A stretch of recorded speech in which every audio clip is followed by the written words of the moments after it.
Strange now to think of you, gone without corsets and eyes, while I walk the sunny pavement of Greenwich Village, downtown Manhattan. Clear winter noon, and I've been up all night, talking, reading the Kaddish aloud, listening to Ray Charles blues shout blind on the phonograph, the rhythm, and your memory in my head 3 years after, and read Adonaius's last triumphant stanzas aloud, wept, realizing how we suffer and how death is that remedy all singers dream of, sing, remember. Prophecy is in the Hebrew anthem or the Buddhist Book of Answers, and my own imagination of a withered leaf at dawn, dreaming back through life, your time, and mine accelerating toward apocalypse, the final moment, the flower burning in the day, and what comes after, looking back on the mind itself that saw an American city a flash away, and the great dream of me or China or you in a phantom Russia or a crumpled bed that never existed, like a poem in the dark, escape back to oblivion. No more to say, and nothing to weep for but the beings in the dream, trapped in its disappearance, sighing, screaming with it, buying and selling pieces of phantom, worshiping each other, worshiping the God included in it all, longing or inevitability, while it lasts, a vision. Anything more? It leaps about me as I go out and walk the street, look back over my shoulder, 7th Avenue, the battlements of window office buildings shouldering each other high under a cloud, tall as the sky an instant, and the sky above, an old blue place, or down the avenue to the south, too. As I walk toward the Lower East Side, where you walked 50 years ago, little girl, from Russia, eating the first poisonous tomatoes of America, frightened on the dock, then struggling in the crowds of Orchard Street toward what? Toward Newark? Toward candy store? First homemade sodas of the century? Hand-churned ice cream in back room on musty brown floor boards? Towards education, marriage, nervous breakdown, operation, teaching school, and learning to be mad in a dream. What is this life? Toward the key in the window, and the great key lays its head of light on top of Manhattan and over the floor and lays down on the sidewalk in a single vast beam moving.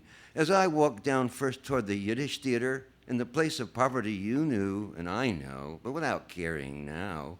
Strange to have moved through Patterson and the West and Europe and here again with the cries of Spaniards now on the door stoops doors and dark boys on the street, fire escapes old as you, though you're not old now. That's left here with me. Myself, anyhow, maybe as old as the universe, and I guess that dies with us. Enough to cancel all that comes. What came is gone forever, every time. That's good. That leaves it open for no regret, no fear radiators, lack love, torture, even toothache in the end. Though while it comes, it is a lion that eats the soul, and the lamb, the soul in us, alas, offering itself in sacrifice to changes, fierce hunger, hair and teeth, and the roar of bone pain, skull bare, break rib, rot skin, brain tricked implacability. Aye, we do worse. We are in a fix, and you're out. Death let you out. Death had the mercy. You're done with your century, done with God, done with the path through it, done with yourself at last. Pure, back to the babe, dark, before your father, before us all, before the world. There, rest. No more suffering for you. I know you've gone. It's good. No more flowers in the summer fields of New York. No joy now. No more fear of my father Louis, and no more of his sweetness and glasses, his high school decades, debts, loves, frightened telephone calls, conception beds, relatives' hands. No more of your sister Eleanor. She'd gone before you. We kept it secret. You killed her, or she killed herself to bear with you an arthritic heart. But death's killed you both. No matter. Nor your memory of your mother. 1915 tears in silent movies, weeks and weeks, forgetting, aggrieved, watching Marie Dressler address humanity, Chaplin dance in youth, or Boris Godunov, Shaliapins at the Met, hauling his voice of a weeping czar, by standing room with Eleanor and Max, watching also the capitalists take seats in orchestra, white furs, diamonds, with the Yipsels, Young People's Socialist League, hitchhiking through Pennsylvania in black baggy gym skirt pants, photograph of 4 girls holding each other round the waists, and laughing eye, too coy, virginal solitude of 1920, all girls grown old or dead now, and that long hair in the grave. Lucky to have had husbands later. You made it. I came too. Eugene, my brother before, still grieving now and will grieve on to his last stiff hand as he goes through his cancer or kill. Later, perhaps. Soon he will think. And it's the last moment I remember when I see them all through myself. Now, though not you, I didn't foresee what you felt. What more hideous gape of bad mouth came first? To you? And were you prepared? To go where? In that dark, in that God, a radiance, a Lord in the void, like an eye in the black cloud in a dream, Adonai at last, with you, beyond my remembrance, incapable to guess, not merely the yellow skull in the grave or a box of worm dusts in a stained ribbon, death's head with halo. Can you believe it? Is it only the sun that shines once for the mind? Only the flash of existence. Then none ever was. Nothing beyond what we have, what you had. That so pitiful, yet triumph. To have been here and changed like a tree, broken, or flower fed to the ground, but mad with its petals, colored, thinking great universe, shaken, cut in the head, leaf stripped, hid in an egg crate hospital, cloth wrapped, sore, freaked in the moon brain, naughtless. No flower like that flower which knew itself in the garden and fought the knife, lost, cut down by an idiot snowman's icy, even in the spring, strange ghost thought, some death. Sharp icicle in his hand, crowned with old roses, a dog for his eyes, cock of a sweatshop, heart of electric irons. All the accumulations of life that wear us out, clocks, bodies, consciousness, shoes, breasts, begotten sons, your communism, paranoia into hospitals. You once kicked your sister Eleanor in the leg. She died of heart failure later. You of stroke, asleep within a year, the two of you, sisters in death. Is Eleanor happy? Her husband Max grieves alive in an office on Lower Broadway. Lone, large mustache over midnight accountings. Not sure. His life passes as he sees. And what does he doubt now? Still dream of making money, or that might have made money, hired nurse, had children, found even your immortality, Naomi? I'll see him soon. Now I've got to cut through, to talk to you, as I didn't when you had a mouth, forever. And we're bound for that, forever, like Emily Dickinson's horses, headed to the end. They know the way, these steeds, run faster than we think. It's our own life they cross and take with them.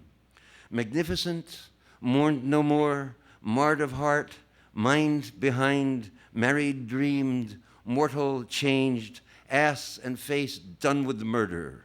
In the world given, flower maddened, made no utopia, shut under pine, almed in earth, bound in lone, Jehovah, accept, nameless, one-faced, forever beyond me, beginningless, endless, Father in death. Though I am not here for this prophecy, I am unmarried, I'm hymnless, I'm heavenless, headless in blisshood, I would still adore thee, heaven after death, only one blessed in nothingness, not light or darkness, dayless eternity. Take this psalm from me, burst from my hand in a day, some of my time, now given to nothing, to praise thee. But death, this is the end, the redemption from wilderness, way for the wanderer, house sought for all, black handkerchief washed clean by weeping, page beyond psalm, last change of mine and Naomi to God's perfect darkness. Death, stay thy phantoms.